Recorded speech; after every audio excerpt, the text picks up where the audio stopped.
নারীরা মুখ ঢাকবে কিনা এখন আবার আরেক কথা। হুজুরে লেখা পাঠায়, হুজুর নারীদের কি মুখ ঢাকতে হবে? এটা ওই নারী পাঠায় যে মুখ ঢাকবে না, মানে হ্যাঁ নিয়তি হ্যাঁ মুখ ঢাকবে না, এই জন্য লেখা পাঠায় হুজুর মুখ না ঢাকলে সমস্যা আছে এরকম। কারণ যেই নারী মুখ ঢাকে ও কখনো এই প্রশ্ন পাঠাবে না যে মুখ ঢাকা লাগবে কিনা। যে মুখ ঢাকবে না সেই রকম প্রশ্ন পাঠাবে, হুজুর মুখ না ঢাকলে কি কিছু হবে, মানে উদ্দেশ্য হলো আমি মুখ ঢাকবো না। তো এই জাতীয় প্রশ্ন মাহফিলে পাঠায়, পাঠাইতে পাঠাইতে পাঠাইতে পাঠাইতে হঠাৎ এমন হুজুরও পেয়ে যায় যে হুজুর বলে মুখ না ডাকলেও সমস্যা নেই এরকম। আমি তো কখনো বলি না, প্রশ্ন উত্তর দেও না, কিন্তু কথা হলো ওই যে এরকম পাঠায়, পাঠাইতে পাঠাইতে এমন একজনের কাছে পড়ে যায়, তখন বলে দিল হ্যাঁ মুখ না ডাকলেও সমস্যা নেই। এই মহিলারে আপনি জিন্দিগিতে যত ওয়াজ করেন সে আর মুখ ডাকবে না। এখন বলেন মুখ যদি না ঢাকে তো একটা ছেলে একটা মেয়েকে বিয়ে করার আগে তার চেহারা দেখে কিনা?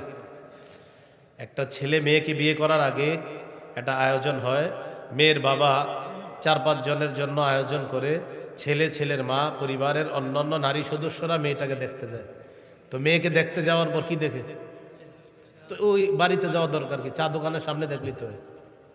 হ্যাঁ, এখান থেকেই বোঝা যায় চেহারা ঢাকতে হয়, চেহারা ঢেকে রাখতে হয়। এখান থেকে বোঝা যায় চেহারা ঢেকে রাখতে হয়, চেহারা না ঢাকলে পর্দা হবে না।